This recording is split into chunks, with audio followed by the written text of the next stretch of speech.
மேல் ஒருவரும் இல்லையே, எல்லோருக்கும் மேலாக உயர்ந்தவர். உமக்கு மேல் ஒருவரும் இல்லையே. அல்லேலூயா, அல்லேலூயா, அல்லேலூயா, ஆமென். இந்த பாடல் கொஞ்சம் நேரம் கழிச்சு.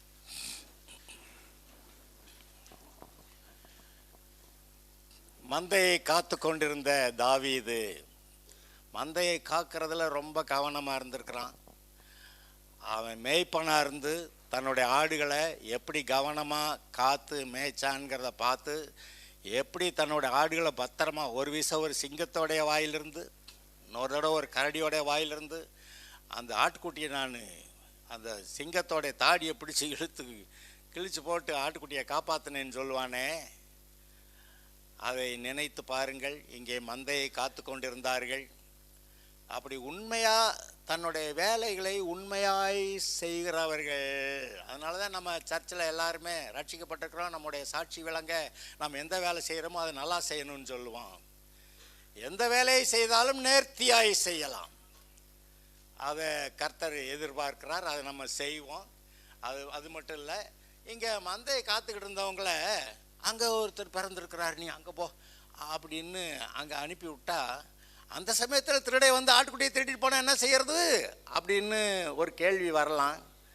ஆனால் பைபிளில் ஒரு வசனம் வாசிச்சிருக்கீங்களா? வருஷத்தில் எத்தனை தடவை? 3 முறை இஸ்ரவேல் தேசத்தில் இருக்க ஆண் பிள்ளைகள் எல்லாரும், ஓகே இதில் வச்சுக்கிறேன், ஆண் பிள்ளைகள் எல்லாரும் எருசலேமுக்கு வரணும். அந்த பண்டிகை கொண்டாட அன்றைக்கி பஸ்ஸு லாரி காரெல்லாம் இல்லை. அவங்க எப்படி வந்தாங்களோ அப்படி தான் வரணும். நிறைய பேர் நடந்து வருவாங்க. நடந்து வரும்போது பாட்டு பாடிக்கிட்டே வருவாங்க. அதை தான் இந்த புலம்பல் புஸ்தகத்தில் எழுதுகிறப்ப, அந்த காலத்தில் நாங்கள் எருசலேமுக்கு வர்றப்ப இப்படி பாடிக்கிட்டே போனோமே, சந்தோஷமாக இருந்துச்சு. இப்போ அந்த பாதையெல்லாம் புலம்புது. ஏன்னா சிறைப்பட்டு போயிட்டாங்க. ஒருத்தர் இப்போ வர்றதுக்கு ஆள் இல்லை. அதெல்லாம் நினச்சி பாருங்கள், எவ்வளோ பயங்கரமான காரியங்கள். அவங்க நடந்து தான் வருவாங்க. இன்றைக்கி நிறைய பேர் நடந்து அங்கங்கே எங்கேயோ போகிறாங்க. அன்றைக்கி கர்த்தருடைய பிள்ளைகள் அப்படி நடந்தாங்க, எருசலேமுக்கு வந்தாங்க, பாடிக்கிட்டு வந்தாங்க. அந்த பாதையெல்லாம் கூட சந்தோஷமாக மகிழ்ச்சியாக இருந்துச்சுன்னு இருக்குது. ஆனால் அந்த சமயத்தில் திருடை வந்து எல்லாட்டையும் தேசங்களில் கொள்ளையடிக்க எதிரிகள் வந்துட்டா என்ன செய்யறதுன்னா, கர்த்தர் சொல்லியிருந்தார், அந்த நாட்களில் இஸ்ரவேலர் ஆண் பிள்ளைகள் எல்லாரும் எருசலேமுக்கு வரும்போது அங்கே தேசம் பத்திரமா இருக்கும். பத்திரமா இருக்குன்னு சொன்னது கர்த்தர். ஆலயத்தை கட்டுவதற்கு சாலமோனுடைய காலத்தில் அவனை சுற்றிலும் சமாதானம் இருக்கும் என்று சொன்னது கர்த்தர். நீங்க கர்த்தருடைய வேலையை பார்க்குறீங்களா? உங்களுக்கு சமாதானம் இருக்கும். பார்க்கலாமா? கர்த்தருடைய வேலையை பார்க்கலாமா? உங்களுக்கு சமாதானம் இருக்கும். சாலமோன் ஆலயத்தை கட்டுனா அவனுக்கும் சரி, சுற்றிலுமா இருந்த ஜனங்களுக்கு சரி, அங்கே சமாதானம். தாவீது காலத்தில் எவ்வளோ யுத்தம். கர்த்தர் கடைசிக்கு அவனு சொல்லிட்டார், போட நீ ரொம்ப ரத்தம் சிந்திட்டடா. அவர் சொல்ல தான் கேட்டு போய் யுத்தம் பண்ண. அது எல்லாம் கொல்லப்பட வேண்டியவர்கள் தான் கொல்லப்பட்டாங்க. அந்த கானானியர்கள், அந்த 7 வகையான அந்த ராட்சதர்கள், அவங்க தான் கொல்லப்பட்டாங்க. ஆனாலும் நீ ரொம்ப ரத்தம் செஞ்சிட்டடா அப்படின்ட்டு, சரி உன் குமாரன் சாலமோன் உனக்கு ரொம்ப பிடிச்சவன் தானே, அவன் வந்து ஆலயத்தை கட்டட்டும் அப்படி சொல்லிட்டாரு. ஆலயத்தை கட்டுறதுக்கு பிளான், ஆலயத்தோட பிளான் யார்கிட்ட கர்த்தர் கொடுத்துருந்தாரு? தாவீதுகிட்ட. தாவீதுகிட்ட கொடுக்கப்பட்ட பிளான் படி சாலமோன் ஆலயத்தை கட்டினான். இன்றைக்கும் கர்த்தர் நமக்கு கொடுக்குற பிளான், மோசேக்கு ஆசரிப்பு கூடாரம் எப்படி கட்டணும்னு பிளான் கொடுத்தாரு. தாவீதுகிட்ட ஆலயத்தை எப்படி கட்டுறதுன்னு பிளானை கொடுத்தாரு. இன்றைக்கு நம்முடைய வாழ்க்கை, கிறிஸ்து தான் நமக்குள்ள, நம்முடைய சரீரம் தேவனுடைய ஆலயம். இந்த தேவனுடைய ஆலயத்தை தேவனுக்கு ஏற்ற விதத்தில் நல்ல விதமாய் கட்டி எழுப்பி நம்முடைய வாழ்க்கையை தேவனுக்கு ஒப்புவித்த அப்பேற்பட்ட வாழ்க்கையை கட்டி எழுப்பதை நீங்கள் தீர்மானிக்கும் போது உங்களுக்கு சமாதானம். அல்லேலூயா. ஜெபம் பண்ணலாம்.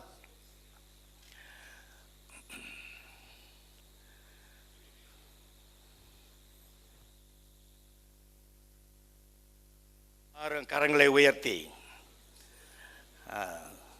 தூங்குறவங்க யாரும் இருக்கீங்களா? ஸ்தோத்திரம். எல்லாரும் முழிச்சிருக்கீங்க. கர்த்தருக்கு ஸ்தோத்திரம். எல்லாரும் கரங்களை உயர்த்தி கர்த்தருக்கு நன்றி சொல்லலாமா? எனக்காக இப்படி பரலோகத்திலிருந்து இங்கே பூமிக்கு வந்து இந்த பூமியில் நரகம் போல இருக்க பூமியில் இருக்க எங்களுக்கு பரலோகம் போல வாழ்க்கையை கொடுப்பதற்கு, ஆமாம், நரகம் போன்ற பூமியில் இருக்கக்கூடிய எங்களுக்கு பரலோகம் போன்ற வாழ்க்கையை கொடுக்கும்படிக்கு இயேசு அங்கே இருந்து கீழே இறங்கி வந்தீரே. உம்முடையதெல்லாம் எங்களுக்கு கொடுக்க, எங்களுடைய சாபக்கேடுகளை எல்லாம் நீர் எடுத்துக்கொள்ள அதற்காக வந்தீரே. உமக்கு நன்றி கர்த்தாவே. இந்த பூமி முழுவதும் அந்தகாரமாய் சூழ்ந்திருந்த போது நீர் வெளிச்சமாய் வந்தீர். பைபிள் ஆரம்பத்திலேயே பூமி ஒழுங்கன்மை வெறுமையுமாய் இருந்தது, அப்பொழுது கர்த்தர் வந்து வெளிச்சம் உண்டாக்கிறது என்று சொன்னது போல இந்த பூமியிலே கர்த்தர் இயேசு வெளிச்சமாக ஒளியாக உதித்தீர் என்று நாங்கள் பார்க்கிறோம் கர்த்தாவே. அல்லேலூயா, ஸ்தோத்திரம் ஸ்தோத்திரம். இன்று எங்களுடைய வாழ்க்கையில அப்படி உதித்திருக்கிறீர், எங்களுடைய வாழ்க்கையில உதித்திருக்கிறீர். எங்க எல்லாமோ இயேசு பிறந்தார்னு கொண்டாடுறாங்க, நிறைய பேர் ரட்சிக்கப்படாமே கொண்டாடுறாங்க. ஓகே, அது கூட சரி பண்ணட்டும். ஆனா நீர் எங்களுக்குள்ளே பிறந்தது தானே எங்களுக்கு ஒரு பெரிய சந்தோஷம். நீர் எங்களுக்குள்ளே பிறந்திருக்கிறீர். நன்றி கர்த்தாவே. எங்களுக்குள்ளே நீர் பிறந்தபடியாலே இயேசுவை போன்ற வாழ்க்கை எங்களுக்கு உண்டென்று நாங்கள் நிதானிக்கிறோம். எத்தனை பேர் நிதானிக்கிறீங்க இயேசுவை போன்ற வாழ்க்கை உங்களுக்கு வச்சிருக்கிறாருன்னு? இன்றைக்கு நிதானிச்சா, இன்னைக்கு தீர்மானிச்சா, கவனமா இருந்தா, இன்று முதல் இப்பொழுது முதல் நீங்கள் அந்த இயேசுவை போன்ற வாழ்க்கையை நீங்கள் வாழ இப்போ ஆரம்பிப்பீங்க, வாழ்ந்து கொண்டிருப்பீர்கள். இது ஒவ்வொரு தடவையும் நாம் நிதானித்து பார்க்க வேண்டியிருக்கிறது, நினைவு கூற வேண்டியிருக்கிறது, அதை மனதிலே வைத்து கொள்ள வேண்டியிருக்கிறது. மரியாள் சொல்லப்பட்ட வார்த்தைகள்லாம் தன்னுடைய மனதிலே வைத்து கொண்டாலாம். அதுபோல் இந்த சொல்லப்படுகிற கர்த்தருடைய வார்த்தைகளை நாம் மனதிலே வைத்து கொண்டு அதன்படி செவ்வையாய் முன்னேறுவதற்கு கர்த்தர் எதிர்பார்க்கிறேன். எத்தனை பேர் அதுக்கு ரெடியாக இருக்கீங்க? எத்தனை பேர் கரங்களை உயர்த்தி ஒரு அல்லேலூயா சொல்லலாம்? கர்த்தருக்கு ஸ்தோத்திரம் சொல்லுங்க. உமக்கு பிரியமாக வாழ தீர்மானிக்கிறேன், உமக்கு பிரியமாக வாழ தீர்மானிக்கிறேன். அல்லேலூயா. கர்த்தருக்கு என்னுடைய வாழ்க்கையிலே மகிமை உண்டாக கடவுது. எனக்குள்ளே பிறந்திருக்கிறீரே, உம்முடைய வாழ்க்கையை நீரே எனக்குள்ளிருந்து வாழ்ந்து காட்டும். எனக்குள்ளே பிறந்திருக்கிறீரே, உம்முடைய வாழ்க்கையை, கிறிஸ்துவோடைய வாழ்க்கையை எனக்குள்ளே வாழ்ந்து காட்டுவீராக, வாழ்ந்து காட்டுவீராக. கர்த்தருக்கே, கர்த்தருக்கே துதி கன மகிமை, துதி கன மகிமை. கர்த்தாவே, நாங்கள் உமக்கு நன்றி சொல்லுகிறோம். நீர் அற்புதர். எங்களுடைய வாழ்க்கை அற்புதமாய் மாறுகிறது. வெறுமனே நீர் அற்புதம் யாருக்கு செய்கிறீர்? எங்களுக்கு செய்கிறீர். எத்தனை பேர் நம்புறீங்க? அவர் பாட்டுக்கு வானம் பூமியெல்லாம் உண்டாக்குனதெல்லாம் அற்புதம் தான். அதனால் இப்போ நமக்கு என்னன்னு கேட்போம். ஆனால் இதெல்லாம் நமக்கு தாண்டான்றாரு. இப்போக்கு இங்கே இருக்கிறீங்க, நாளைக்கு அதெல்லாம் ஆளுகிறவர்களாய் நீங்கள் இருப்பீர்கள். ரட்சிக்கப்பட்டவர்கள் தேவனுடைய பிள்ளைகளாய் அவருடைய குடும்பத்தில் இருக்கிறவர்களுக்கு ஆஸ்திகளை பங்கிட்டு கொடுக்கிறார். கிறிஸ்துவோடு கூட உடன் சுதந்திரர். அவரோடு கூட நீங்கள் எல்லாவற்றையும் அந்த சராசரங்களையும் கர்த்தர் உங்களை ஆளும்படி வைத்து அவர் சந்தோஷப்பட போகிறார். அல்லேலூயா. எல்லாத்தையும் கொடுத்துவிட்டு சும்மா இந்த ஊரில், இந்த ஊர்க்காடுகளில் அப்பா அம்மா பிள்ளைகளுக்கு சொத்தை கொடுத்துவிட்டு கடைசிக்கு அவன் எல்லாத்தையும் பிடிக்கிட்டு ஓடி போயிடுறான். அப்பா அம்மாவோடைய சாப்பாடு கூட போடாமல் விட்டுட்டு போயிடுறான். ஆனால் அவர் எப்படிப்பட்டவர்? எப்பேற்பட்ட வல்லமை உள்ள, ஞானமுள்ள பெரிய தேவன். தன்னையே தாம் பிள்ளைகளுக்கு கொடுக்குற மனநிலையோடு கூட எல்லாவற்றையும் பிள்ளைகளுக்கு கொடுத்து அவர் நல்லா இருந்து என்ஜாய் பண்ணுகிற கர்த்தர். அவருடைய பிள்ளைகள்லாம் நல்லா இருக்கிறாங்கன்னு நினச்சி பார்த்து என்ஜாய் பண்ணுகிற கர்த்தர். அல்லேலூயா. நீங்கள் எல்லாரும் கர்த்தருக்குள்ளே நல்லா இருக்கிறத பார்த்து என்ஜாய் பண்ணுகிற கர்த்தர். உண்மைதானா? நீங்கள் எல்லாம் கர்த்தருக்குள்ளே நன்றாயிருப்பதை பார்த்து, சுகமாயிருப்பதை பார்த்து, பொருளாதார ஆசீர்வாதத்தில் இருப்பதை பார்த்து, சமாதானமாக இருக்கிறதை பார்த்து, சந்தோஷமாக இருக்கிறதை பார்த்து, பரிசுத்த ஆவியினால் உண்டாக சந்தோஷத்தினால் நிறைந்திருக்கிறதை பார்த்து, எல்லா நன்மைகளையும், வானத்துக்குரிய ஆசீர்வாதங்கள், பூமிக்குரிய ஆசீர்வாதங்கள் எல்லாவற்றையும் பெற்று நீங்கள் வாழ்ந்திருக்கிறதை பார்த்து சந்தோஷப்படக்கூடிய ஒரே ஒருவர் இந்த கர்த்தர். அல்லேலூயா. வீட்டில் அம்மா என்ன செய்வாங்க, மகன் வந்துட்டான்னா மகன் வந்து இந்தா சாப்பிடு, இந்தா இது நல்லா இருக்கும், இது சாப்பிடு, இது நல்லா இருக்கும் சாப்பிடு அப்படின்னு சொல்லி அவங்க சாப்பிட முடியுதோ இல்லையோ இதை சாப்பிடு, இது நல்லா இருக்குன்னு சொல்லுவாங்க. அதே போல் தேவன் உங்களுக்காக எல்லாவற்றையும் இந்தா எடுத்துக்க, இதை எடுத்துக்க, இதை பெற்றுக்கொள் அப்படின்னு சொல்லி எல்லாவற்றையும் கொடுக்கிற தேவன். இவருக்கு கைதட்டி மகிமை செலுத்தலாமா? ஹல்லேலூயா. ஓகே, காணிக்கை நேரம், உட்காந்துக்கலாம். இன்றைக்கு ஒரு இது விசேஷமான இதுபோல் பாடல்களை பாடி ரெக்கார்ட் பண்ணுவாங்க. பார்த்துருக்கீங்களா? டிவியில் பார்த்துருப்பீங்க, செல்லில் பார்த்துருப்பீங்க. அந்த மியூசிக் வாசிக்கிறவங்க எத்தனை பேர் இருப்பாங்க? ட்ரம்ஸுக்கு 1க்கு 2 பேர் இருப்பான், கீபோர்டுக்கு 1க்கு 2 பேர் இருப்பான், அப்புறம் என்ன பிபின்னு ஊதுறவன் இருப்பான். எத்தனை பேர் இருப்பாங்க? இந்த ஒரு ஆள் இங்கே உட்காந்துக்கிட்டு அத்தனை சத்தத்தையும் கர்த்தருக்கு ஸ்தோத்திரம், அல்லேலூயா. அப்புறம் நம்மளெல்லாம் ட்ரெயின் பண்ணுறதுக்குன்னு தயாங்க இருக்கிறாரு. பிரைஸ் தி லார்ட், அல்லேலூயா. ஒவ்வொரு சனிக்கிழமையும் இவங்க வந்துடுவாங்க 8 மணிக்கு. பாட்டு ப்ராக்டிஸ் பண்ணிவிடுத்தேன் போகிறது. அப்படி சமயத்தில் தான் ஞாயிற்றுக்கிழமை குழப்பம் பண்ணிடுவோம் நாங்கள். அவங்க எல்லாம் நல்லா சொல்லிக் கொடுப்பாங்க. ஆனாலும் நமக்காக இப்படி இந்த பாடல் ஆராதனை நன்றாக வரும்படி தேவன் நமக்கு கிருபை செய்திருக்கிறார். இவர்களுக்காக கர்த்தருக்கு நன்றி சொல்லுகிறோம். இன்னும் ஒரு பாடல், ஆனால் இப்போ இல்லை, மிட் சர்மன், அதாவது செய்திக்கு நடுவில் அந்த பாடலை போட்டுக்கலான்னு. ஏன்னா கொஞ்சம் நேரம் பாடிக்கிட்டு இருந்துட்டோம். ஒரு செய்தியை கொஞ்சம் கேட்டுட்டு பாதி வழியில் அந்த பாடல் பாடலாம். ஓகே, அல்லேலூயா. சந்தோஷமாக இருக்கீங்களா? இப்போ கூட கர்த்தர் ஏதோ நம்மக்கிட்ட பேச போகிறாரா? இங்கே மேலே எழுதியிருக்கு, இயேசுவே தேவன் நமக்கு கொடுத்த அன்பளிப்பு. அன்பளிப்பா வெகுமதியா? ஈவா? ஈவுன்னா இது இலவசம், வெகுமதின்னா செஞ்ச வேலைக்கு அதுக்கேற்றாப்புல கூலி. அன்பளிப்புன்னா இவங்களுக்கு தான் இந்த அன்பளிப்பு கொடுக்கணும்னே ஒன்றும் கணக்கு கிடையாது. நம்ம எல்லாருக்குமே நல்லவங்களாக இருந்தாலும் கெட்டவங்களாக இருந்தாலும்,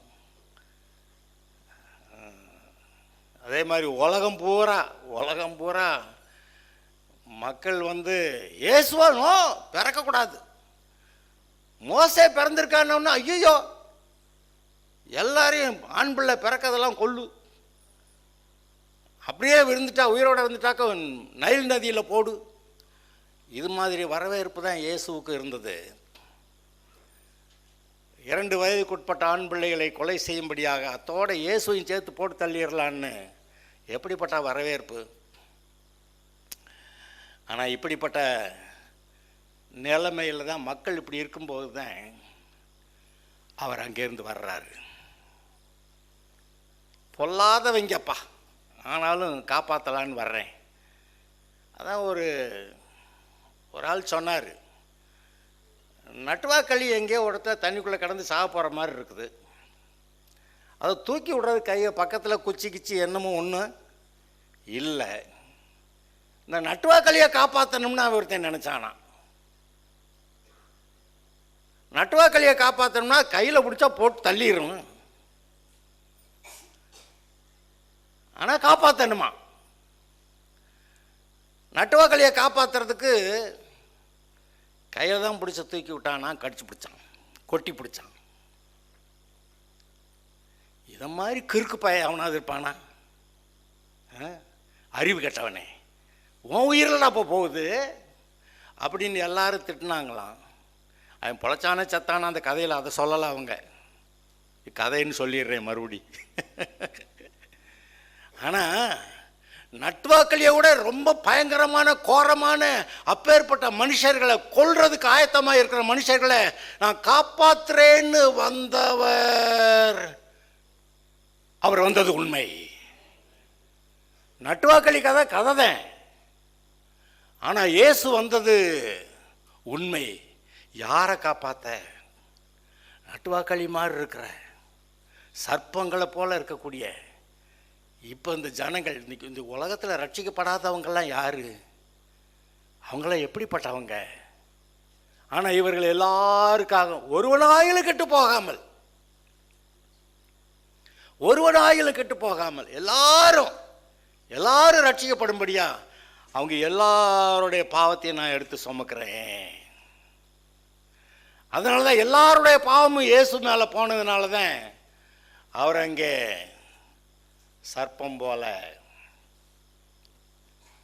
ஏன்னா அந்த சர்ப்பத்துக்கிட்ட இருந்தால் எல்லா பாவமும் இங்கே போச்சு.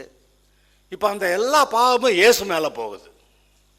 சர்ப்பத்துக்கிட்ட இருந்து எல்லா பாவமும் மனுஷர்கள்ட்ட வந்துச்சு. இவர் என்ன பண்ணுறாரு? எல்லாருடைய பாவங்களையும் நான் தலைமுறை எத்தனை பேர் என்ன பாவத்தை செஞ்சு தொலைச்சிருந்தாலும் சரி பரவாயில்ல, அவ்வளவையும் நான் ஏற்றுக்கொள்ளுகிறேன்னு இவர் ஏற்றுக்கொண்டு அங்கே அந்த பாவங்களுக்கு பரிகாரம் செய்யும்போது சர்ப்பம் போல தோற்றமளித்தார். அதனால தான் மோசே வெண்கல சர்ப்பத்தை வனாந்தரத்தில் உயர்த்தினது போல மனுஷகுமாரனும் உயர்த்தப்பட வேண்டும் என்று சொல்லி, எப்படிப்பட்ட ஜனங்களுக்கு இயேசு தன்னையே ஒரு அன்பளிப்பாக அதை கொடுக்கிறார் என்று பாருங்கள். வெகுமதி இல்லை, கூலி இல்லை, வேற என்னமோ சொன்னேன், ஈவு இல்லை, இலவசம் இல்லை. இது அன்பளிப்பு. தேவன் உங்களுக்கு இயேசுவை அன்பளிப்பாக கொடுத்தார். நீங்கள் பெற்றுக்கொண்டீர்கள். பெற்றுக்கொண்ட நீங்கள் பாக்கியவான்கள். இந்த அன்பளிப்பில் தான் ஜீவன் இருக்கிறது, வாழ்வு இருக்கிறது, சமாதானம் இருக்கிறது. இந்த பாவத்தை விட்டு பிசாசோடைய பிடியிலிருந்து மீட்கப்படுகிற, நரக ஆக்கினிலிருந்து மீட்கப்படுகிற அந்த மீட்பு இந்த இயேசு என்ற ஒருவருக்குள் இருக்கிறது. இயேசுவே தேவன் மனுஷனுக்கு கொடுத்த ஒரு அன்பளிப்பு. இது நம்பர் 1. இதை குறித்து வைத்துக் கொள்ளுங்கள். எந்த இடத்துலனாலும் நீங்கள் பார்க்கலாம். இயேசு வரும்போது இந்த பூமி எப்படிப்பட்ட நிலைமையில் இருந்தது? எல்லாம் பாவம், அந்தகாரம் சூழ்ந்திருக்கிறது. அங்கே பூமியில் எந்த நன்மையும் கிடையாது. அதனால தான் வசனம் சொல்லுகிறது, நன்மையான எந்த ஈவும் வரும் அங்கேருந்து தான் வரணும், இங்கே ஒன்றும் இல்லை. தேவன் ஒருவர் தவிர நல்லவன் ஒருவனும் இல்லையே. அப்படி நிலைமையில் அவர் வர்றார். எல்லாம் அந்தகாரமாக இருக்கிறது, நன்மையான ஒன்றும் இல்லை. ஆனால் தேவனுக்கு விரோதமான சகல காரியங்களும் அங்கே இருக்குது. அந்தகாரங்கிறது எது? அங்கே ஆதியாகமம் 1 அதிகாரத்தில் ஆதியிலே தேவன் வானத்தையும் பூமியும் சிருஷ்டித்தார். அடுத்த வரி என்னது? பூமியானது ஒழுங்கன்மையும் வெறுமையுமாயிருந்தது, ஆழத்தின் மேல் இருள் இருந்தது, தேவ ஆவியானவர் ஜலத்தின் மேல் அசைவாடி கொண்டிருந்தார். அந்த ஆழத்தின் மேல் இருள் இருந்தது என்பது எதை காட்டுகிறது? இந்த பூமி எங்கும் மேலிருந்து ஆழம் வரைக்கும் அங்கே பிசாசு அவன் ஆட்சி பண்ணிக்கிட்டு இருக்கான். அவனுடைய பிரசன்னம், பிசாசுடைய பிரசன்னத்தை அந்தகாரமாக. பிசாசை யாராவது படம் வரையணும்னாக்க நல்ல பிரகாசமாக வரைவாங்க, நல்ல இருட்டா கருப்பா, கண்ணு மட்டும் இந்த என்ன கண்ணு, கொள்ளிவாய் பிசாசா, அந்த மாதிரி கொள்ளிவாய் போட்டு வச்சு அதெல்லாம் கரெக்டாக தான் மக்கள் செய்கிறாங்க. அப்படிப்பட்ட பிசாசுகள், எல்லா பிசாசுகளும் பூமியில் இருக்க அன்றைக்கு. அதாவது இந்த பிசாசு லூசிபர் அங்கேருந்து தள்ளி விடப்பட்ட போது, அவனுடைய சகாக்கள் கீழே விழுந்த போது பூமியிலே ஒரு பிரளயம். பிரளயம்னா என்ன? வெள்ளத்தினால ஒரு பெரிய அழிவு. அப்படி ஒரு வெள்ளத்தினால பெரிய அழிவு வந்ததுனால தான் அதோட பிசாசு இருக்கிறான், அது அந்தகாரமாக இருக்கிறது, எந்த நன்மையும் இல்லை. அப்போ தேவனுக்கு விரோதமான வல்லமை அந்தகாரமாக இருக்கிறது. ஆனால் கர்த்தர் அதுக்காக பூமியை படைக்கலையே, இதை நான் அனுமதிக்க முடியாது அப்படின்ட்டு அவர் வர்றாரு. வெளிச்சம் உண்டாக கடவுது, அவர் என் வேலையை பார்ப்பேன்ட்டார். அதற்கு முன்னாடி பரிசுத்த ஆவியானவர் அங்கே ஜலத்தின் மேல் அசைவாடி கொண்டிருந்தார். வெளிச்சம் உண்டாக கடவுதுன்னு சொன்னார், வெளிச்சம் உண்டாயிட்டுன்னு போட்டிருக்கு. அது ஒரு ஸ்டேஜ். ஆனால் இயேசுவானவர் வரும்போது இங்கே பூமி அந்தகாரமாக தான் இருந்தது. அப்போ அவர் சொல்லிட்டே வர்றாரு, இந்த பூமிக்கு உலகத்துக்கு ஒளியாய் பூமிக்கு உப்பாய் நான் வருகிறேன் அப்படி சொல்லிட்டு வர்றாரு.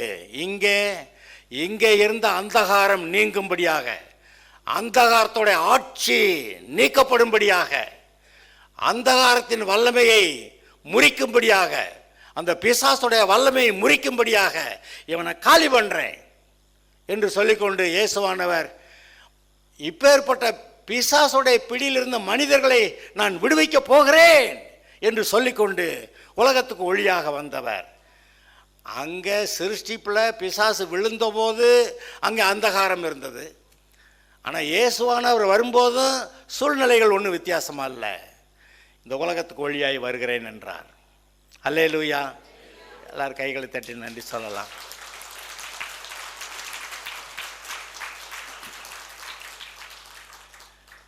அவருடைய தீர்மானங்களிலே ஒன்று, யாரெல்லாம் என்னுடைய வார்த்தையை கேட்டு என்னிடத்தில் வருவீர்களோ அவர்கள் எல்லாரையும் நான் ஏற்றுக்கொள்ளுகிறேன்.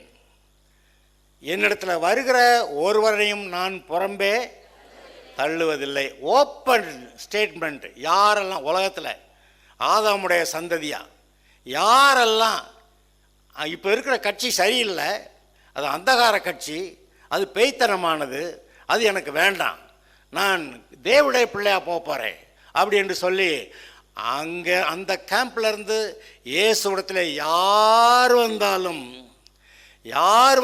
ஏற்றுக்கொண்டு நான் அவர்களை ரட்சிக்கிறேன் என்று சொல்லி கொண்டு வந்தார். அது ஐஸ்வர்யவான்களே ரட்சித்தார்.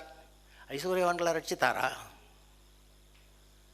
ஐஸ்வர்யவான்களை ரட்சித்தாரா? ஆபிரகாம் அழைக்கும் போது அவன் வெள்ளியும் பொண்ணு மிகுந்த சீமானாக தான் வர்றான். அதை வர இன்னும் அதிகமாக அவனுக்கு பெருகிக்கிட்டு இருக்குது. யோபு எப்படிப்பட்ட ஆள்? நல்ல ஐஸ்வர்யமான ஆள் தான் இருந்தான். அதுபோல் இந்த பைபிளில் ஆரம்பத்தில் ஆதியாகமத்தில் சொல்லப்பட்ட ஆபிரகாம், ஈசாக்கு, யாக்கோபு, அப்புறம் யார் இன்னொரு ஆள் யோசேப்பு, இவங்க எல்லாம் ஆஸ்திகளை உடைய அதிகாரத்துக்குள்ளே வைத்து கொண்டிருந்த ஆட்கள். அவங்ககிட்ட எல்லா ஆஸ்தியும் கர்த்தர் கொடுத்துருந்தார். அந்த காலத்தில் இப்போல்லாம் ரூபா நோட்டு அச்சடித்து டாலர் மதிப்பு குறையுதுங்க, அதனால் நம்ம நாட்டு மதிப்பும் குறையுதுங்க அப்படின்னு சொல்லிக்கிட்டு இருக்கிறான். ஆனால் அதனால தான் அவர் அந்த காலத்தில் பொன் வெள்ளி ஆடு மாடு அது மாதிரி தான் அவங்களுக்கு ஆஸ்திகள் இருந்தன. அந்த ஆஸ்திகள் கர்த்தர் யாருக்கு கொடுக்குறாரு பாருங்க, கர்த்தரை தேடுகிறவர்களுக்கு ஒரு நன்மையும் குறைபடாது. ஆடு மேய்க்கிறவனை தூக்கி ராஜாவாக்குற கர்த்தர் அங்கே இருக்கிறாரு. அப்படியாக இந்த பூமியிலே வரும்போது தன்னை தேடுகிறவர்களுக்கு ரட்சிப்பு, அந்த அந்தகாரத்திலிருந்து விடுதலை, இவர்களுடைய கண்களை திறந்து விடுகிறார். அப்போ இவர்கள் தேவனுடைய வெளிச்சத்திலே நடக்கிறவர்களாக இருக்கிறார்கள். ரட்சிக்கப்படாதவங்க அவங்க குருடர்களாக இருந்து அந்தகாரத்தில் நடக்கிறார்கள். எதில் இடறுகிறோம் என்று தெரியாமல் இடறி விழுகிறார்கள். ஆனால் கர்த்தருடைய பிள்ளைகள் கண்கள் திறந்திருக்கிறது. கர்த்தரே இவர்களுக்கு வெளிச்சமாக இருக்கிறார். கர்த்தரே இவர்களை வழி நடத்துகிறார்.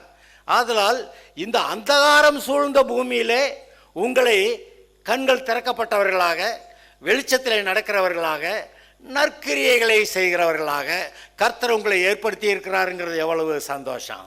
அல்லேலூயா. கர்த்தருக்கு நன்றி சொல்லலாம்.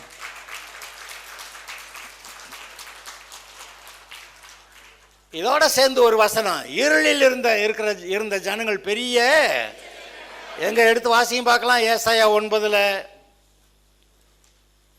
ஏசாயா 9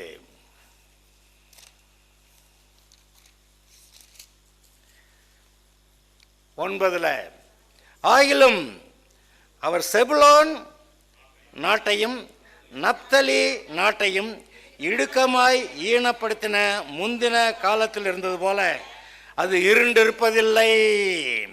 ஏனென்றால் அவர் கடற்கரை அருகிலும் யோர்தான் நதியோரத்திலும் உள்ள புறஜாதியாருடைய கலிலேயாவாகிய அந்த தேசத்தை பிற்காலத்திலே மகிமைப்படுத்துவார். இருளில் நடக்கிற ஜனங்கள் பெரிய வெளிச்சத்தை கண்டார்கள். மரண இருளின் தேசத்தில் குடியிருக்கிறவர்கள் மேல் வெளிச்சம் பிரகாசித்தது. அந்த ஜாதியை திரளாக்கி அதற்கு மகிழ்ச்சியை பெருக பண்ணினீர். அறுப்பில் மகிழ்கிறது போலவும் கொள்ளையை பங்கிட்டு கொள்ளுகையில் களி கூறுவது போலவும் உமக்கு முன்பாக மகிழ்கிறார்கள். என்ன ஒரு அற்புதமான ஒரு ஸ்டேட்மெண்ட்டு! அது என்ன, கலிலேயா இந்த செபுலோன் நாட்டையும் நப்தலி நாட்டையும் இந்த இஸ்ரவேலர் எந்தெந்த பகுதிகளில் குடியிருந்தாங்கன்னு பார்த்தீங்கன்னாக்க, இந்த யூதா கோத்திரம் தெற்கு ஓரத்தில் இருக்குது, கீழே இருக்குது, தான் கோத்திரம் மேலே இருக்குது. அப்போ நடுவில் பீதி கோத்திரமெல்லாம் ஒரு கோடு போட்டு இந்த இத்தனை கோத்திரம் அங்கே இருக்கணும்னு சொல்லி கர்த்தர் கோடு போட்டு விட்டார். யோசுவா கிட்ட சொன்னார், இவங்க இந்த கோத்திரத்துக்கு இதான் மேலே கீழே இல்லை, மேற்கு தெற்கு இல்லை எல்லாம் சொல்லிட்டாரு. கர்த்தர் சொன்னதுங்க, உங்களுக்கு கூட எல்லையெல்லாம் குறிச்சிருக்கிறாரு நான் நம்புகிறேன். குடியிருக்கும் எல்லைகளை முன் குறித்திருக்கிறார். அவங்களுக்கு மட்டும்தானா இங்கே, நமக்கு இல்லையா? ஒரு விதத்தில் அவங்கள காட்டில் நீங்கள் தான் ரொம்ப விசேஷமான ஆட்கள். உங்களுக்காக ஒருவேளை அந்த மாதிரி குறிப்பிட்ட இந்த இடம்னு இல்லை, நீங்கள் எந்த இடத்துல இருக்கீங்களோ அங்கே வந்து கர்த்தர் உங்களை ஆசீர்வதிக்கிறேன்றார். அது இடம் சரியில்லைன்னா உங்களை கூட்டியும் போயிடுவார். யார் ஆபிரகாம் கூப்பிட்ட மாதிரி, இந்த இடம் உனக்கு வேண்டாம், வா நான் உன்னை கொண்டு போய் எங்கேயோ குடி வைக்கிறேன் அப்படின்னு சொல்லிட்டு. சிலர் இங்கேருந்து அமெரிக்காவில் போய் குடியேறுறேங்கிறான். சில ஆட்கள் அமெரிக்காவிலேருந்து இங்கே வந்து குடியேறேன்றான். இங்கே தான்ப்பா சமாதானமாக இருக்குது, அங்கே எல்லாம் ரொம்ப மோசமாக இருக்காங்கன்ட்டு இப்படி வர்றாங்க. எல்லாம் இருக்கிறது கர்த்தர் நடத்துகிறார். சிலர் வந்து நான் கர்த்தருக்கு ஊழியம் செய்யும்படியா அந்தந்த நாடுகள்லேருந்து புறப்பட்டு இந்தியாவுக்கு வந்தேன், சீனாவுக்கு போனேன், எத்தனையோ நாடுகளுக்கு போனவங்க இருக்கிறாங்க. அப்படி அவர்களுடைய எல்லைகளை குறித்து அங்கங்கே ஊழியம் செய்ய வைத்திருக்கிறதெல்லாம் நீங்கள் பார்க்க முடிகிறது. அப்போ இந்த இருளில் இருந்த ஜனங்கள், இப்போ இது என்ன சொல்ல வந்தேன், செபுலோன் நாட்டையும் நப்தலி நாட்டையும் இடுக்கமாய் ஈனப்படுத்தின முந்தின காலத்தில் இருந்தது போல அது இருண்டிருப்பதில்லை. அது என்ன முந்தின காலத்தில் இருண்டிருந்தது? அது எந்த ஏரியா? கலிலேயான்னு வேற சொல்லிவிட்டார். ஏனெனில் அவர் கடற்கரை அருகிலும் யோர்தான் நதியோரத்திலும் உள்ள புறஜாதியாருடைய கலிலேயாவாகிய அந்த தேசத்தை பிற்காலத்தில் எப்படி மகிமைப்படுத்தினார் சொல்லுங்க? இயேசுநாதர் அங்கே போய் குடியிருக்கிறார். நாசரேத்துன்னா ஒன்றுமில்லைன்னு அர்த்தமா? ஒன்றும் விளங்காது அங்கே. என்ன பாஸ்டர் இப்படி சொல்லிவிட்டீங்க? நம்ம நாத்தான்வேல் ஒருத்தன் இருக்கான்ல, நான் கேட்டானா, ஒருத்தன் போயிருந்தான், இந்த மாதிரி இயேசுவை கண்டோம், மேசியாவை கண்டோம்னா எங்கே இருந்தடா வந்தார்? நாசரேத்தூரான இயேசுவே. நாசரேத்தா? நாசரேத்திலிருந்து எந்த ஒரு நன்மையாவது உண்டாகுமா? அப்போ அந்த ஊரை பற்றி என்ன மாதிரி பொதுவாக இஸ்ரவேலருக்குள்ள ஒரு எண்ணம், நாசரேத்தா அது ஒன்றும் இல்லாது, அதிலிருந்து ஏதோ நன்மை வருதுன்ற இந்த அந்த ஆலோசனை சங்கத்தில் இருந்தவங்க எல்லாரும் நிக்கதோமை பிடிச்சிக்கிட்டாங்க. இந்த இயேசுநாதர் வந்து கலிலேயான்ற, என்ற கலிலேயாவிலேருந்து எந்த ஒரு நன்மையாவது வருமா? ஏதாவது தீர்க்கதரிசி வந்திருக்காங்களா? என்ன நீ பேசிக்கிட்டு இருக்க அப்படின்னு அந்த நிக்கதோமை போட்டு வாய அடைச்சு விட்டாங்க. ஆனால் இவர் அந்த காலங்களிலே ஈனப்படுத்தப்பட்டிருந்த அந்த கலிலேயாவை நான் போய் வெளிச்சமாக்க போகிறேன். இதுபோல ஈனப்படுத்தப்பட்டிருக்கிற கேவலமான மோசமான நிலைமையில் இருந்த ஆட்கள்கிட்ட இயேசு பிறக்கிறார். தாழ்மையுள்ளவர்களிடத்தில் இயேசு பிறக்கிறார். தள்ளப்பட்டவர்கள், வீடு கட்டுகிறவர்களால் ஆகாதென்று தள்ளப்பட்ட கல்லே மூளைக்கு தலைக்கல்லாயிற்று அப்படின்னு சொல்லி இப்போ அதாவது நம்மளாம் யாரு நினைக்கிறீங்க? இந்த உலகத்தால் தள்ளப்பட்ட ஆளுங்க. இயேசுவை ஏற்றுக்கிறியா? வெளியே போ. இங்கே உனக்கு எத்தனை வீடுகளில் நீ இயேசுவை ஏற்றுக்கிறியா? அந்த சர்ச்சுக்காக போகிற, உனக்கு சேலை எடுத்து கொடுக்க மாட்டேன், நகை எடுத்து கொடுக்க மாட்டேன், கல்யாணம் இங்கே நடக்காது, செத்தாலும் கல்ற இங்கே கிடையாது. எப்படி? அப்படியாக துரத்தி விடப்படுகிற ஈனப்படுத்தப்பட்ட ரொம்ப மோசமான பின்னணியில் இருந்து எவ்வளோ பேர் நீங்கள் வந்திருக்கீங்கன்னு எனக்கு தெரியும். அங்கே கலிலேயாவை பற்றி சொல்லுகிறது. இங்கே நம்முடைய வாழ்க்கையில் இந்த கலிலேயாக்கள் நம்மகிட்ட இருந்துச்சு. நம்மை அழைத்து மேன்மையான எருசலேமின் வாழ்க்கையை நமக்கு கொடுக்கிறதற்காக இயேசு வந்திருந்தார். அல்லேலூயா. இன்றைக்கு அது நடக்கிறது. கைகளை தட்டி கர்த்தருக்கு நன்றி சொல்லலாம்.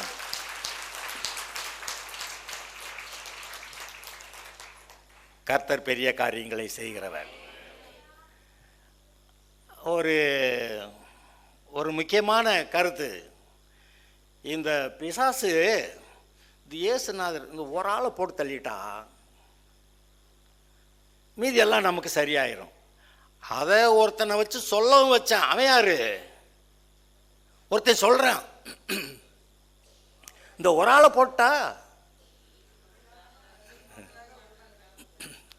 உலகம் முழுவதும் இவனோட பின்னாடி போகுதே. இப்போ உலகம் பூராத்தையும் காப்பாற்றணும். இந்த ஒரு ஆள் சாகிறது நல்லதுன்னு நீங்கள் என்ன நினைக்காம இருக்கீங்களா அப்படின்னு ஒருத்தன் கேட்டான் பாருங்க. காய்வா அந்த வருஷத்து பிரதான ஆசாரியன். அப்போ அந்த ஒரு ஆளை கொன்னுட்டா பிசாசு நினைக்கிறேன் நம்ம சாம்ராஜ்யம் ஓகே. எப்படி ஓகே? ஆதாமுக்கிட்ட இருந்து பிடுங்கினேன் பூமியை ஆளக்கூடிய அதிகாரம் பிசாசுக்கிட்ட போச்சு. ஏன்னா ஆதாம் ஒட்டுமொத்தத்தில் அங்கே போயிட்டான். ஆதாமோட கூட இருந்த அதிகாரம் ஆளுகையும் போயிடுச்சு. அவன் ஆதாமையும் போட்டு மிதிச்சு விட்டு, போடா நீ பெரிய தேவனுடைய குமாரன், இங்கே ஆள வர்ற, என்னை போட்டு மிதிக்கவா வந்த அப்படின்னு சொல்லிட்டு அதிகாரத்தை பிடிங்கிட்டு அவனை போட்டு மிதிச்சிருக்கிறான். ஆதாமுடைய சந்ததியும் அப்படிதான் இருந்தது. இப்போ இயேசுவானவர் வந்தா இவன் என்ன நினைச்சான்? இந்த ஊர் இயேசுநாதர் ஒரு ஆளை போட்டு தள்ளிட்டா பூமி முழுவதுமே எப்போதுமே நமக்கு தான். கர்த்தர் வேணா அங்கே உட்காந்துருக்கட்டும், பூமி என்னுடையது அப்படின்னு இவன் கணக்கு பண்ணிக்கிட்டு இதை தீர்க்கமாக முடிச்சோடனே இயேசு கொல்லணுன்னு கொன்னே விட்டான். அது எப்படி கேவலமாக, பயங்கரமாக, மோசமாக, வேதனையோட கொல்லணுமா அப்படியெல்லாம் கொன்னான். அதான் நான் சொல்லுவேன், பிசாசு அந்த இயேசுவுக்கு விரோதமாக இருந்த அந்த இஸ்ரவேலர் யூதர்கள் இயேசுவை பிலாத்துக்கிட்ட ஒப்பு கொடுத்தாங்க. பிலாத்து அக்கிரமக்காரர்கள் நடுவில் இயேசுவை சிலுவையில் அறைய ஒப்பு கொடுத்தான். அந்த சேவகர்களும் சரி, அப்பைக்கு கூட அங்கே நின்ன யூதர்களும் சரி, அந்த இயேசுவை எவ்வளவு கேவலமாக பேசினார்கள். நீ தேவனுடைய குமாரனா இறங்கி வா, அநேகரை ரட்சித்தான், தன்னைத்தானே ரட்சித்து குற திராணி இல்லை, எங்கே இறங்கி வா, நாங்கள் நம்புகிறோம் அப்படியெல்லாம் சொன்னாங்க. எப்படியெல்லாம் கேவலப்படுத்தினார்கள். எப்படியோ கொன்னுட்டாங்க. ஆனால் இந்த மனிதர்களாக இதெல்லாம் செஞ்சாங்க, மனிதர்கள் தான் செஞ்சாங்க.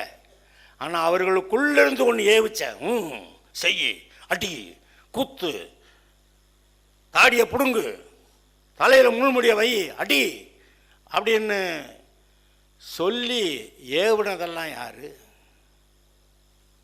இந்த மனுஷனுக்கு இவ்வளவு அறிவு புத்தியெல்லாம் கிடையாதுங்க. எப்படி இவ்வளவு ஈனத்தனமாக கேவலமாக ஒருத்தரை சிலுவையில் அறிஞ்சு கொள்ளலாங்கிற ஐடியாலாம் மனுஷனுக்கு கிடையாது. இதெல்லாம் இன்ஸ்டிகேட்டட் பை த டெவில். பிசாசு அந்த பொல்லாதவங்கக்கிட்ட தான் பிசாசு பேச முடியுது. இவன் எவ்வளவு பொல்லாதவனாக இருக்கானோ அந்த அளவுக்கு அந்த பிசாசு அவனை உபயோகப்படுத்துகிறான். நீங்கள் எவ்வளவு கர்த்தருக்கு கீழ்ப்படுகிறவர்களாக இருக்கீங்களோ அந்த அளவுக்கு கர்த்தர் உங்களை பயன்படுத்துகிறாரு. ஹலோ, உண்மைதானா? நீங்கள் எந்த அளவுக்கு கர்த்தருக்கு கீழ்ப்படுகிறவர்களாக இருக்கீங்களோ அந்த அளவுக்கு கர்த்தருடைய ஆவியானவர்களை எடுத்து பயன்படுத்துகிறாரு. இந்த பிசாசு என்ன பண்ணுது, எந்த அளவுக்கு அவன் சொல்கிற பாவத்தை அவன் ஏற்றுக்கிறானோ அந்த அளவுக்கு இவனை பாவம் செய்ய வைக்கலான்னு அவன் வேலை பார்க்குறான். அதனால தான் இன்றைக்கு சாதாரண பாவம் செய்கிறவர்கள் முதல் கொண்டு கொடுமையான பாலியல் பலாத்காரம் பண்ணி கொள்கிற, அப்புறம் கொள்ளையடிக்கிற, கொலை செய்கிற, யுத்தங்களை உண்டு பண்ணி மனுஷரை சாகடிக்கிற, குண்டு வச்சு மனுஷரை சாகடிக்கிற எல்லாமே அவன் ஏற்பாடுங்க. செய்கிறது மனுஷன், ஆனால் அவனுடைய ஏற்பாடு. போடு, குண்டு பெருசாக போடுறான், நான் உனக்கு உதவி செய்கிறேன், ரகசியமாக கொண்டு அங்கே வச்சு போட்டு வந்துரு அப்படின்னு சொல்லி அவன் ஐடியா கொடுக்குறான். இவன் அதை செய்கிறான். மனுஷர்களுக்கு இந்த அளவுக்கு புத்தியெல்லாம் கிடையாது. முன்ன காலங்களில் படிப்பறிவு இல்லாதவங்க ரொம்ப அதாவது மொட்டைத்தனமாக ஏதாவது சண்டை போட்டு அடிப்பாங்க, குத்துவாங்க, வெட்டுவாங்க. ஆனால் இப்போ இந்த படிப்பறிவு வந்தவுடனே ரொம்ப இதுக்கு ஒரு ஞானம், கெட்டிக்காரத்தனமாக குண்டு எங்கே கொண்டு போய் வச்சா எப்படி 1000 பேர் சாவாங்க. அப்போ அந்த குண்டு செய்கிறது இவனே செய்கிறான், ஏன்னா படிச்சிருக்கான். அப்போ படிப்புனால கிரைம் அதிகமாக தான் செஞ்சதே ஒழிய, ஏதோ நமக்கு இந்த சூழ்நிலைகள் நல்லா இருக்குது. கர்த்தருக்கு ஸ்தோத்திரம். எத்தனை பேருக்கு ஸ்தோத்திரம் சொல்லுவீங்க? இயேசுநாதர் பாவம்ங்க. அவர் நடந்தே தான் போவார், இல்லை கழுது மேலே ஏறி போவார். எருசலேமுக்கு வரும்போது கழுதை மேலே ஏறி வந்தார் அப்படி போட்டிருக்கு. ஒருவேளை சமயத்தில் குதிரை கிடச்சிச்சா எனக்கு தெரியல, பைபிளில் அதை போட காணாம். சரி, இருந்தால் குதிரையில் போயிருப்பார், ஏதாவது வண்டி இருந்தால் வண்டியிலையும் ஏறி போயிருந்திருப்பார். ஆனால் அவர் இஸ்ரவேல் தேசத்தை விட்டு வெளியே போகலையா. ஆனால் இங்கே ஒரு கூட்டம் சொல்கிறான், இயேசுநாதர் இந்தியாவுக்கே வந்திருந்தார். இமயமலையில் அவர் இங்கே இருந்தாருங்க, காஷ்மீரில் இருந்தாருங்க. எம்படி கதை சொல்கிறாங்க.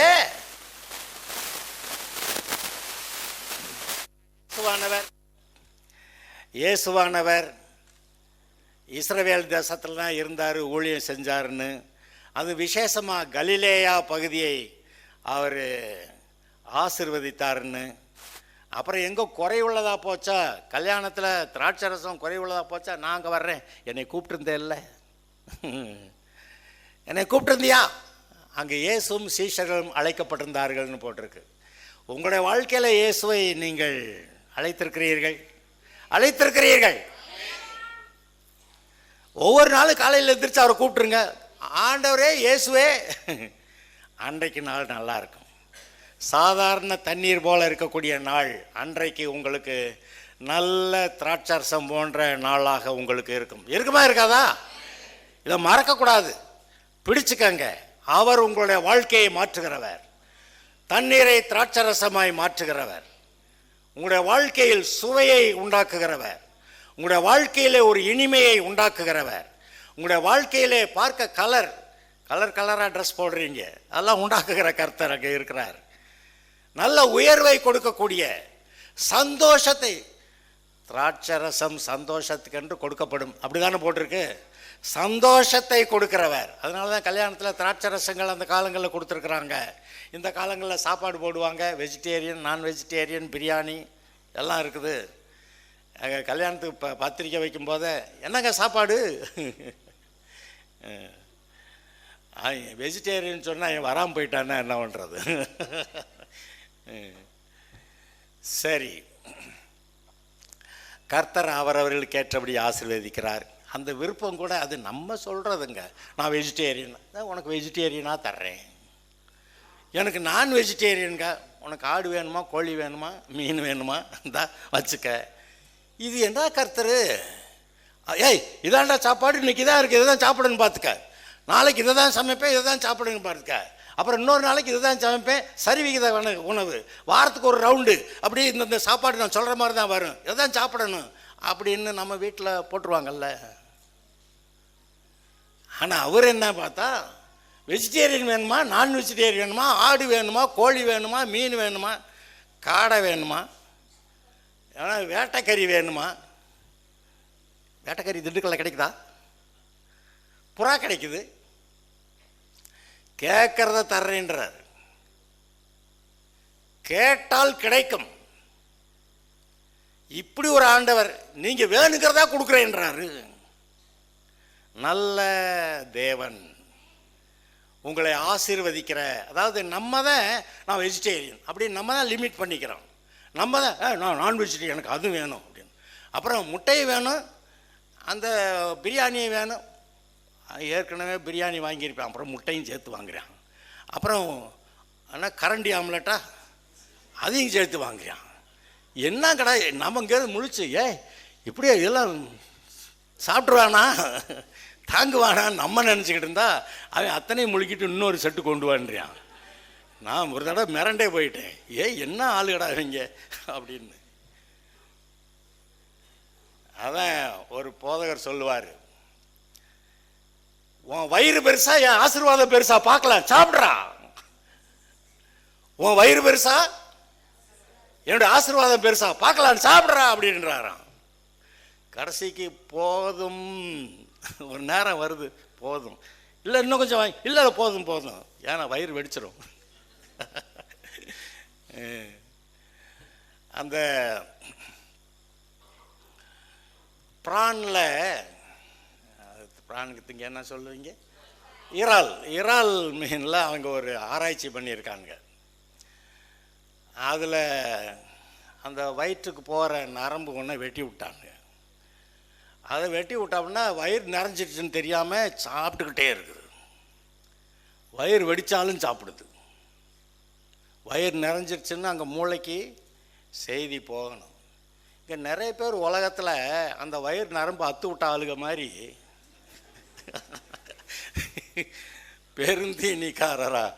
பெருந்தீனிக்காரனோட சேராத அப்படின்லாம் கர்த்தர் சொல்கிறார்ல.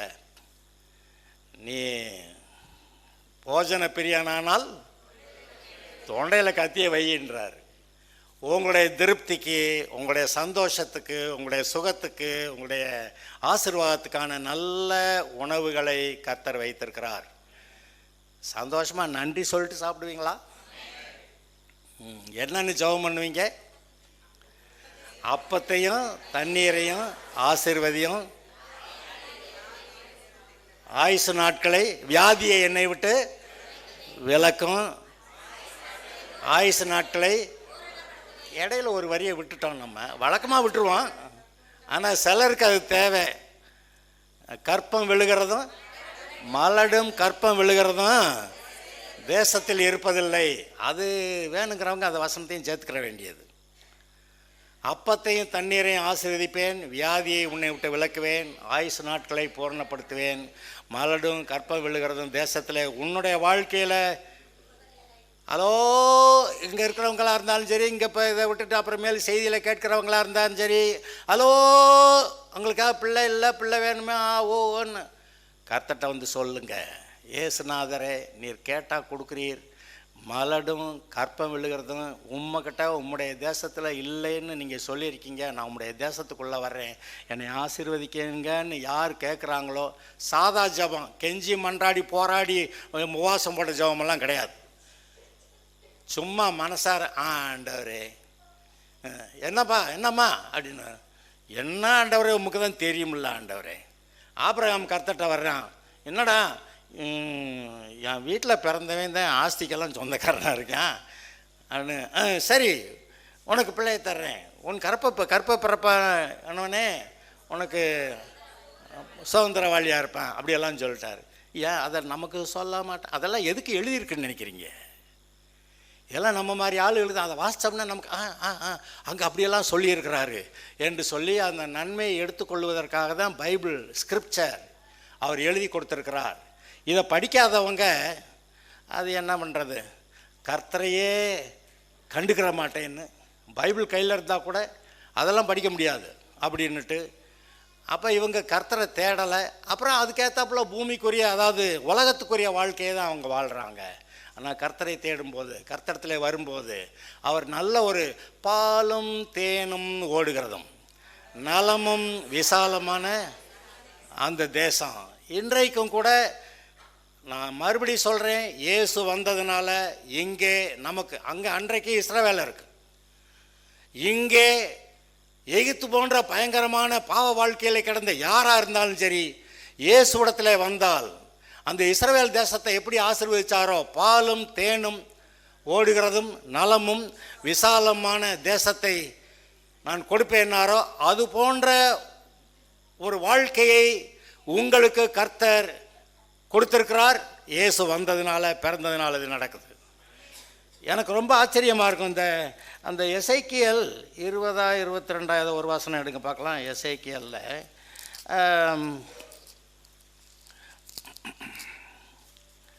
எசேக்கியேல் 20:6 வசனம்.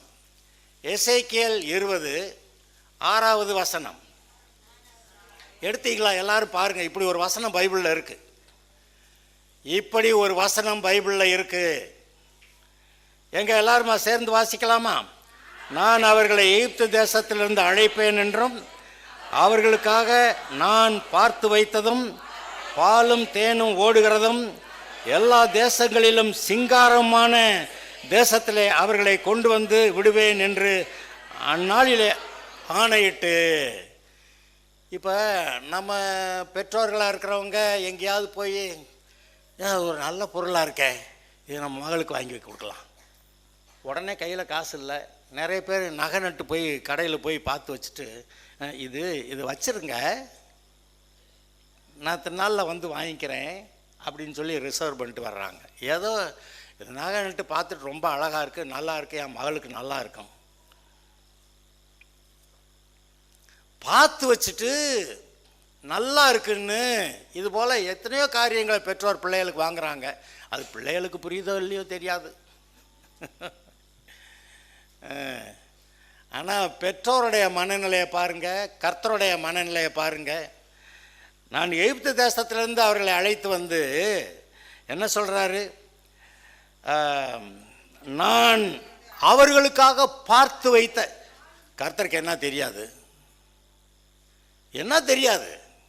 ஆனால் அவர் சொல்கிறார், நான் பார்த்து வச்சிருக்கேன் ஒரு இடம், அந்த இடத்துல என் பிள்ளைகள்லாம் கொண்டு போய் ஆபிரகாம் சேர்ந்து சேர்க்க போகிறேன் அப்படின்னு நான் பார்த்து வைத்ததும் பாலும் தேனும் ஓடுகிறதும் மற்ற எத்தனையோ தேசங்களை காட்டிலும் எல்லா தேசங்களிலும் சிங்காரமான தேசத்திலே நான் அவர்களை கொண்டு வந்து சேர்ப்பேன். சிங்காரம், சாம்பலுக்கு பதிலாக சிங்காரம். இந்த தேசத்தை சிங்கார தேசம்னு பைபிளில் இன்னொரு இடத்துல எங்கே எழுதியிருக்கு? தானியேல் 11. அதை போய் எடுக்க போக வேண்டாம், அதை அப்புறம் பார்த்துக்கலாம். சிங்காரமான தேசத்திலே சிங்காரமான வாழ்க்கையை கர்த்தர் கொடுக்கிறார். என்ன பாஸ்டர் நீங்கள் அங்கேருந்து இங்கே முடிச்சு மொட்டத்தலை, முழங்காலுக்கு மொட்டத்தலைக்கு முடிச்சு போடுறீங்க நீங்கள். ஆனால் அவர் இப்படி தான் செய்கிறாரு. ரட்சிக்கப்பட்டு வர்றவங்கெல்லாம் எகிப்திலேருந்து இஸ்ரவேலுக்கு வந்தது போல தான். அப்படி பாவ வாழ்க்கையில் பிசாசோடைய கட்டுப்பாட்டுக்குள்ளே, பிசாசோடைய பிடியிலிருந்து, நரக ஆக்கினையில் இருந்தவங்க தான் அவங்களெல்லாம் கூப்பிட்டு ரட்சிக்கப்பட்டு இங்கே வச்சிருக்கிறாரு. இந்த சபைங்கிறது நீங்கள் எல்லோரும் வெளிச்சமாக இருக்கீங்க. இந்த லைட்டு இது வேறு, இது தேவைக்கு நம்ம போட்டுக்கிறோம். ஆனால் நீங்களே நினச்சி பாருங்கள், நீங்கள் ஒவ்வொருத்தரும் ஒரு லைட். அப்போ இந்த இடத்துல ஒரு ஞாயிற்றுக்கிழமையில் அல்லது இந்த மாதிரி ஒரு முக்கியமான நேரத்தில் எல்லாருமா கூடி வரும்போது இந்த இடத்துல பெரிய பிரகாசம் வருகிறது. அதுபோல் இஸ்ரவேல் தேசத்தை அவர் ஆசீர்வதித்து ஏன் ஜனங்கள் அப்படின்னு சொல்லி நான் பார்த்து வைத்ததும் இன்னும் சொல்லிட்டு பாலும் தேனும் ஓடுகிறதுமான, அதோட விட்டாரா சிங்காரமான. சிலர் வீடுகள் பார்த்தீங்கன்னாக்க சின்ன வீடாக இருந்தால் கூட நல்லா கூட்டி நல்லா சுத்தமாக வச்சுருப்பாங்க, பாத்திரமெல்லாம் நீட்டாக கழுவி இருக்கும். சிலர் வீட்டுக்குள்ளே போனால் அதை தான் அங்கங்கே கிடக்கும். பாத்திரம் நேற்று சமைச்சு சாப்பிட்டதெல்லாம் அங்கே கிடக்குதுங்க. அதை நம்ம நல்லா வச்சுக்கிறதும் இருக்குது. உங்களுடைய வாழ்க்கை சிங்காரமானதாக இருக்கும். சாம்பலுக்கு பதிலாக அந்த வசனத்தை மட்டும் எடுத்து வாசிங்க பார்க்கலாம். ஏசாயா 61 அது நமக்கு தாங்கிறது. ஏசாயா 61 நமக்கு தாங்கிறது. அந்த முதல் வசனத்திலிருந்து கர்த்தராய் தேவனுடைய ஆவியானவர் என் மேல் இருக்கிறார் என்று ஆரம்பிங்க.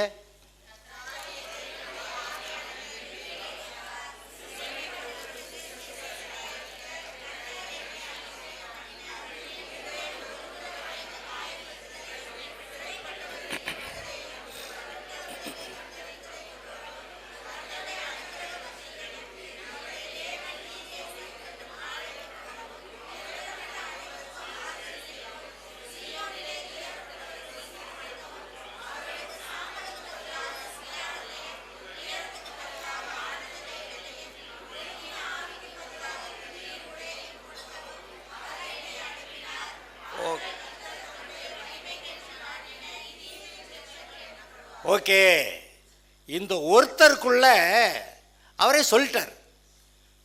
என்ன சொல்லியிருக்கிறார்? கர்த்தராகிய தேவனுடைய ஆவியானவர் என் மேல் இருக்கிறார். அந்த ஒரு காரணத்தினால இதெல்லாம் இப்படி ஆகுது அப்படின்றார். ஜனங்களுக்கு சாம்பலுக்கு பதிலாக சிங்காரம்.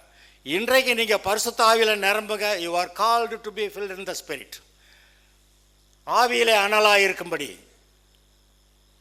கர்த்தருடைய காரியங்களை அற்புத விதமாய் செய்யும்படி தேவன் உங்களை அழைத்திருக்கிறார். உங்களுக்கு பரிசுத்த ஆவியை தருவார், நிரப்புவார். பரிசுத்த ஆவியை பெற்றிருக்கிறோம். பெற்றுக்கொள்கிறது வேற, அபிஷேகத்தில் நிரம்புவது வேற. அப்படி அபிஷேகத்தில் நிரம்பி இருக்கும்போது தான் இவர் சொல்கிறாரு, இவ்வளவு விடுதலைகளையும் ஆசீர்வாதங்களையும் கொடுக்கும்போது தான் அது சாம்பலுக்கு பதிலாக சிங்காரம். புழுதியிலே கிடக்கிறவர்களை தூக்கி பிரபுக்களோட உட்கார பண்ணுகிற தேவன், உங்களை பிரபுக்களோட உட்கார பண்ணுகிற தேவனாய். நம்மளுடைய புத்தி ஞானம் அறிவு அதெல்லாம் கேட்டால் நம்ம இவ்வளவு லூஸாக இருந்தோமா? அப்படிதான் இருந்தோம். ஆனால் கர்த்தர் நமக்கு போதித்து நம்மை நன்றாக நடத்தி சாம்பலுக்கு பதிலாக சிங்காரத்தை கொடுக்கிறவராக இருக்கிறார். அல்லேலூயா. ஓகே, ஒரு முக்கியமான வசனத்தை பார்க்கலாமா? ரோமர் 6வது அதிகாரம். ரோமர் 6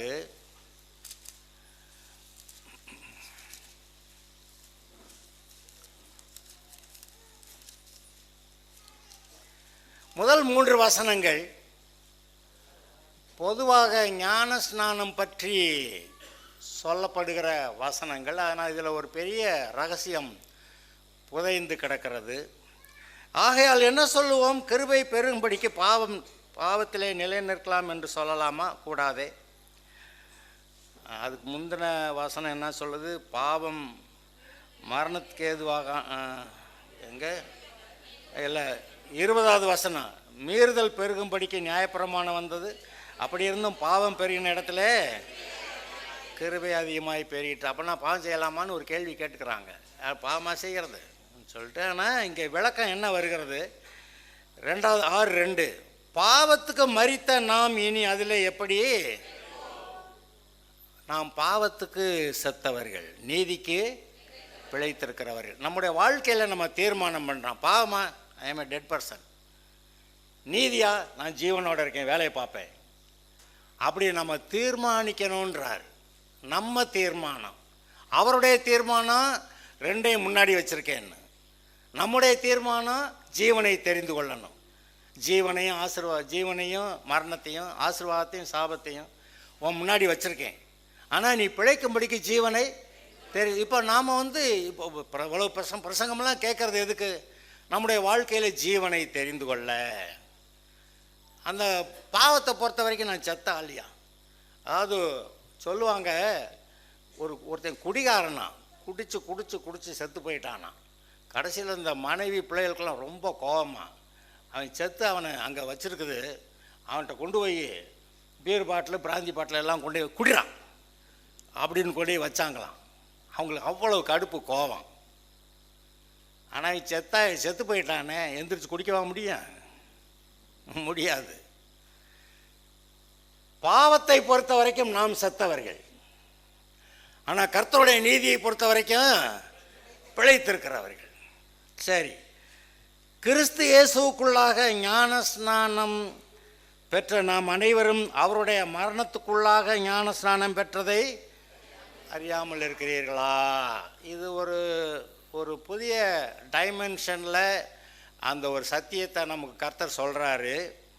நம்ம கிறிஸ்துவுக்குள்ள ஞான ஸ்நானம் எடுத்த போது அவருடைய மரணத்துக்குள்ளாக நாம் ஞான ஸ்நானம் பெற்றதை அறியாமல் இருக்கிறீர்களா? மேலும் பிதாவின் மகிமையினாலே கிறிஸ்து மரித்தோரிலிருந்து எழுப்பப்பட்டது போல நாமும் புதிதான ஜீவனுள்ளவர்களாய் நடந்து கொள்ளும்படிக்கு அவருடைய மரணத்துக்குள்ளாக்கும் ஞான ஸ்நானத்திலே கிறிஸ்துவுடனே கூட நாம் அடக்கம் பண்ணப்பட்டோம். ஆதலால் அவருடைய மரணத்தின் சாயலில் நாம் இணைக்கப்பட்டவர்களானால் அவருடைய உயிர்த்தெழுதலின் சாயலிலும் இணைக்கப்பட்டிருப்போம். அப்போ இந்த ஞான ஸ்நானத்திலே ஒரு பெரிதான ஒரு அர்த்தம் இருக்கிறது. மேலோட்டமாக நம்ம பார்ப்போம். ஆனால் நல்ல ஒரு நமக்கு பிரயோஜனமான ஒரு அர்த்தம் இருக்கிறது. நீங்கள் தண்ணீருக்குள்ளே மூழ்கும்போது இயேசு மரித்தார், அடக்கம் பண்ணப்பட்டார். அது மாதிரி உங்கள் பழைய பாவ மனுஷன் அப்படி தண்ணிக்குள்ளே போகிறப்ப பழைய பாவ மனுஷன் செத்து போயிட்டான், அவனை அடக்கம் பண்ணியாச்சு. அப்புறம் தண்ணீர்லேருந்து வெளியே வர்றப்ப இயேசு உயிர் தெழுந்தார்ல, அந்த உயிர்த்தெழுந்த இயேசுவோடு கூட நீங்கள் புதிய மனிதனாக உயிர்த்தெழுந்த, மரணத்திலிருந்து உயிர்த்தெழுந்த புதிய மனிதனாக நீங்கள் எழும்பி வந்திருக்கிறீர்கள்ங்கிறது உங்களுக்கு தெரியாதான்னு கேட்க வர்றார். இதை உண்மையாகவே நாம் புரிந்து கொள்வோமானால், அப்போ நம்முடைய பழைய பாவ மனுஷன் செத்து போயிட்டான். அதை திரும்ப திரும்ப நம்ம சொல்லுவோம், பழையவைகள் ஒளிந்தன எல்லாம் புதிதாயின. இது நம்முடைய இருதயத்தில் படியணும்.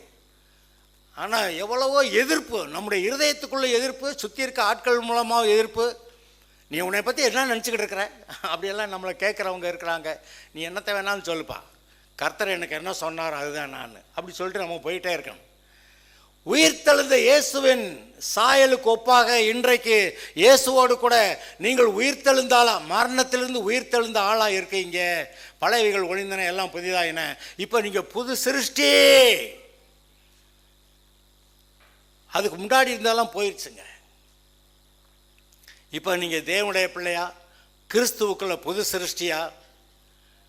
எப்படிப்பட்ட ஆசீர்வாதங்கள்! பரிசுத்த ஆவியை பெற்றுக்கொண்டு இயேசு என்னவெல்லாம் செய்தாரோ அதுபோல் நீங்களும் உங்களுடைய வாழ்க்கையிலே நாம் விசுவாசித்தால் எல்லாவற்றையும் செய்வதற்கு தேவன் அங்கே ஏற்பாடு செய்திருக்கிறார். பரிசுத்த ஆவியில் நிரம்பணும், விசுவாசிக்கணும், இயேசுவை போல வாழ கர்த்தர் நமக்காக ஒரு பெரிய காரியத்தை வைத்திருக்கிறார். ஒருவேளை இவ்வளோ நாளாக எங்களுக்கு அவ்வளோ நல்லா தெரியல ஆண்டவரே, இன்றைக்கு முதல் பிடித்து கொள்ளலாம். உயிர்த்தெழுந்த இயேசுவோடு கூட நாம் கூட பழைய மனுஷனை சாகடிச்சு அவனை அடக்கம் பண்ணிட்டு கிறிஸ்துவுக்களாக புது மனுஷனா, கிறிஸ்துவுக்குள் புது சிருஷ்டியா, ஆளுகையை பெற்றுக்கொண்டவர்களா, நாம் ஜெயிக்கிறவர்களா, கர்த்தருடைய சாட்சியாக இருந்து ஆளுகை செய்கிறவர்களாக, தேவனுடைய ராஜ்யத்தை நிலைநாட்டுகிறவர்களாக, தேவனுடைய ராஜ்யத்தை விரிவாக்குகிறவர்களாக நாம் இருக்கிறோம் என்பதை நாம் சற்று நினைத்து பார்க்க வேண்டும். இது நினச்சி மட்டும் இல்லை, இதுதான் நம்ம லைஃப் டைம் அண்டர்ஸ்டாண்டிங். வாழ்நாள் முழுவதும் நான் புது சிருஷ்டி, அந்த பழைய பாவ மனுஷன் போயிட்டான், புது மனுஷனாக இப்போ கிறிஸ்துவுக்குள் புது சிருஷ்டியாக இருக்கேன். என்னை கர்த்தர் கூப்பிட்டு தேவனுடைய வலது பார்சத்தில் கிறிஸ்துவோடு கூட உட்கார பண்ணி இருக்கிறார். இந்த ஒரு வசனம் சொல்லும் 1 கொரிந்தியர் 12 ஒரே ஆவியினாலே ஒரே சரீரத்துக்குள்ளாக நீங்கள் ஞான ஸ்நானம் பண்ணப்பட்டீர்கள். அங்கே 12:13 1 கொரிந்தியர் 12:13 நாம் யூதராயினும் கிரேக்கராயினும் அடிமைகளாயினும் சுயாதீனராயினும் எல்லாரும் ஒரே ஆவியினாலே ஒரே சரீரத்துக்குள்ளாக, அதாவது இயேசு கிறிஸ்துங்கிற சரீரத்துக்குள்ளாக, கிறிஸ்துவின் சரீரத்துக்குள்ளாக ஞான ஸ்நானம் பண்ணப்பட்டு எல்லாரும் ஒரே ஆவிக்குள்ளாகவே. அப்போ நீங்கள் ரட்சிக்கப்பட்டவங்கெல்லாம் கிறிஸ்துக்குள்ளே இருக்கிறீங்க. அதனால தான் கிறிஸ்தவர்கள்ங்கிற பேர். கிறிஸ்தவர்கள் தான் அபிஷேகம் பெற்றவர்கள்.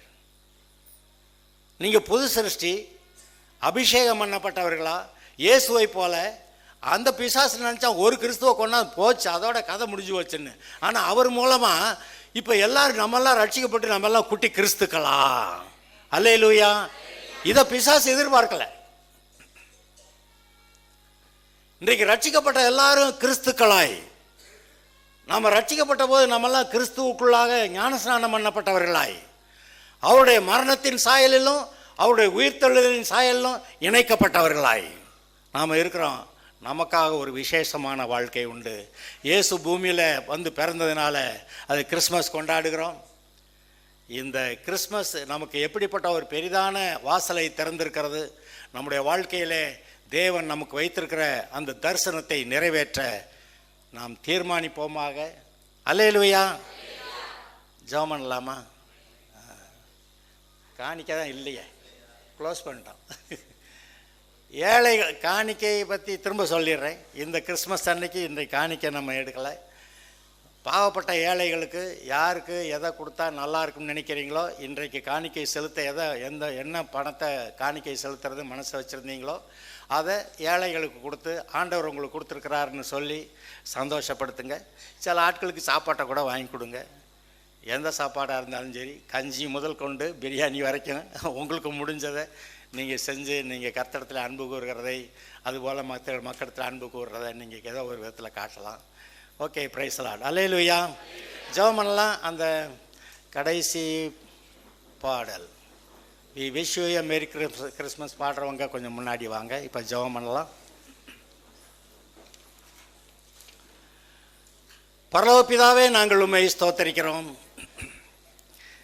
எங்களிடத்தில் அன்பு கூர்ந்து நட்டுவாக்களி மாதிரி இருந்த ஆட்டில் எங்களை காப்பாற்றுறதுக்கு நீரே கடி வாங்கிக்கிட்டு எங்களெல்லாம் தூக்கி விட்டது போல, அப்படி இயேசுவானவர் எங்களுக்காக பாடுபட்டு சிலுவை பாடுபட்டு வேதனைப்பட்டு ரத்தம் சிந்தி ஜீவன் கொடுத்தீரே, அதற்காக பிறந்தீரே. நீர் மறிக்க முடியாதவர், ஆனால் எங்களுக்காக பாவங்களை ஏற்றுக்கொண்டு மரணத்தை சந்திக்க வந்தீர். உமக்கு நன்றி கர்த்தாவே, உமக்கு ஸ்தோத்திரம். உம்மாலே நாங்கள் பிழைத்திருக்கிறோம், உம்மாலே எங்களுக்கு ரட்சிப்பு உண்டு, உம்மாலே நாங்கள் தேவனுடைய பிள்ளையானோம், உம்மாலே எங்களுக்கு பரலோகமும் உண்டு. இந்த பூமியிலே வாழ்ந்திருக்கிற இந்த காலத்திலும் கூட எங்களுக்குள்ளே தேவனுடைய ராஜ்யம் இருக்கிறது. இன்று நீர் கொடுத்த வார்த்தைகளுக்காக உமக்கு நன்றி. எப்படி தாழ்மையாக இருந்த இடத்துல நீர் வந்து அங்கே ஆசீர்வதித்தீர் என்று எழுதியிருக்கிறதோ, அதுபோல் எங்களையும் ஆசீர்வதித்திருக்கிறீர். அது மாத்திரமில்லை, எங்களை குட்டி கிறிஸ்துகளாய் மாற்றியிருக்கிறீர். நன்றி கர்த்தாவே. நாங்கள் புது சிருஷ்டியாக இயேசுவை போல கிறிஸ்துவை போல கிரியை செய்கிறவர்களாய் நாங்கள் இருக்கிறோம் என்று எங்களுக்கு ஞாபகப்படுத்தினபடியால் உமக்கு நன்றி. அல்லேலூயா. ஸ்தோத்திரம் ஸ்தோத்திரம் ஸ்தோத்திரம் ஸ்தோத்திரம் கர்த்தாவே. உமக்கே மகிமை உண்டாகட்டும். இன்றைக்கு இங்கே வந்திருக்கிற எல்லாரையும் ஆசீர்வதியும். ஒருவேளை வர முடியாதவர்களையும் கூட நீர் ஆசீர்வதிக்கும்படியாக நாங்கள் ஜெபிக்கிறோம். உடைய சமூகத்தில் ஒப்புவிக்கிறோம். உம்மை நோக்கி பார்க்கிற யாவரும் பிரகாசம் அடைகிறார்கள், நம்புகிற யாவரும் பிழைக்கிறார்கள். அல்லேலூயா. ஸ்தோத்திரம். தேடுகிறவர்களுக்கு ஒரு நன்மையும் குறையப்படாது என்று சொன்னீர். இந்த வார்த்தைகளை நினைவு கூறுகிறோம். இன்றைக்கு இயேசுவை ஏற்றுக்கொண்டு இங்கே இந்த ஆராதனைக்கு வந்திருக்கிறவர்களை நீர் ஆசீர்வதிக்க முடியாது நாங்கள் ஜெபிக்கிறோம் கர்த்தாவே. உம்முடைய கிருபை உண்டாயிருக்கட்டும். கர்த்தருக்கு மகிமை.